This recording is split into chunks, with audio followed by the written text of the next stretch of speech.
নিত্যপণ্যের বাজার নিয়ন্ত্রণে চট্টগ্রাম নগরীর কাজীর দেউরি বাজারে অভিযান চালাচ্ছেন সিটি মেয়র। এই মুহূর্তে সেখানে আছেন সহকর্মী শফিকুল আলম। সরাসরি যাব তার কাছে। শফিক,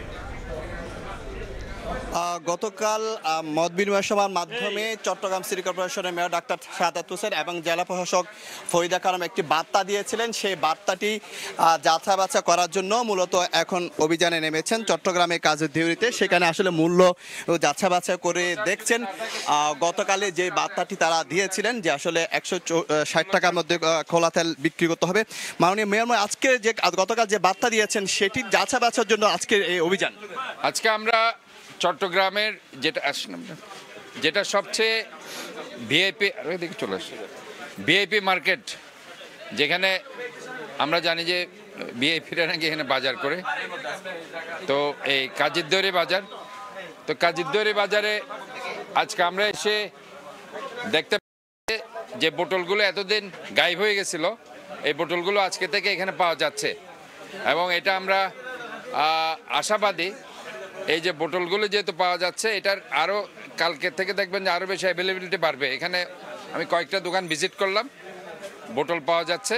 তবে খোলা তেল তারা আনেনি, আমি তাদেরকে বললাম যে খোলা তেল আনতে, খোলা তেল আনলে পরে তারা 160 টাকা করে সেটা জনগণকে দিতে পারবে।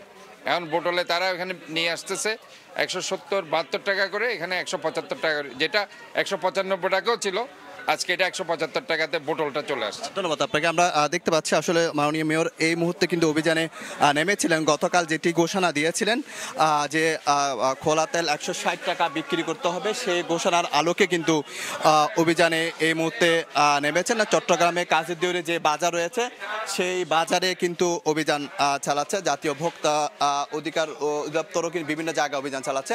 তবে তিনি আজকে এসে বিভিন্ন যে খোলা তেল এবং যে বোতলজাত তেল এবং আটা ময়দা সহ যে পেঁয়াজ এবং আদা বিভিন্ন পণ্য যাচাই বাছাই করে দেখছেন। এবং কিছুক্ষণ আগে কিন্তু ফ্রুটের যে আরও রয়েছে সেখানে গিয়েছেন, এবং মাংস, গরুর মাংস এবং মুরগির মাংস যেগুলো বিক্রি হচ্ছে সেগুলো সঠিকভাবে বিক্রি হচ্ছে কিনা সেটিও যাচাই বাছাই করতেন। সব কিছু মিলে যেটি বলা যায়, গতকালকে জেলা প্রশাসক ফরিদা কালাম এবং মেয়র ডাক্তার শাহাদাত হোসেন একটি বার্তা দিয়েছিলেন যে কোনো রকমের কারচুপি করা যাবে না, মানুষকে ঠকানো যাবে না রমজানে। সেই বার্তাটি আজকে যাচাই বাছাই করা এবং সেটি সিদ্ধান্ত উপনীত হওয়ার জন্য সেটি বাস্তবায়ন করছে কিনা দোকানিরা, সেই যাচাই বাছাই করার জন্য অভিযান চালিয়েছেন। তো এই ছিল আমার কাছে সর্বশেষ তথ্য। শফিকুল আলম, চট্টগ্রাম থেকে।